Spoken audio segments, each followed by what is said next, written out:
Panultihon 1, versikulo 28 hangtod sa 29. Mutawag unya kamo kanako apan dili ko kamo tubagon. Pangitaon ako ninyo sa tanang dapit apan dili ninyo ako makit-an.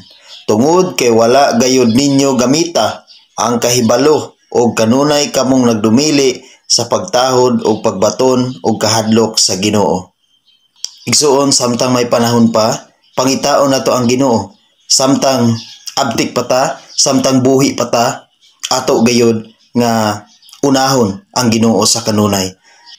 Igsuon, dili nato hulaton ang panahon nga lisod na natong makit-an ang Ginoo, lisod na natong makaplagan ang Ginoo. Dili nato hulaton, igsuon, nga dili natatubagon sa Ginoo sa atong mga pagampo, sa atong mga gipangayo.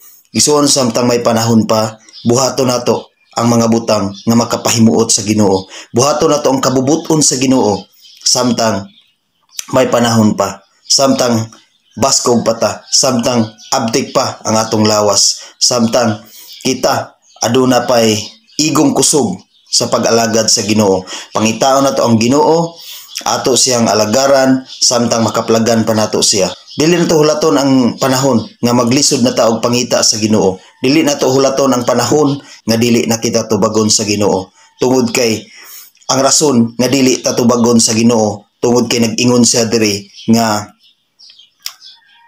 nagdumili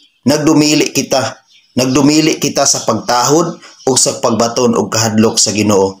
Igsoon, samtang may panahon pa, batunan nato ang pagtahod sa Ginoo ug magkinabuhi kita nga may kahadlok diha sa Ginoo. Nga dili kita mubuhat sa mga butang nga dili uyon diha kaniya, nga dili makapahimuot diha kaniya. Igsoon, samtang makaplagan pa nato ang Ginoo, ato siyang pangitaon. Samtang may panahon pa, ato siyang sampiton.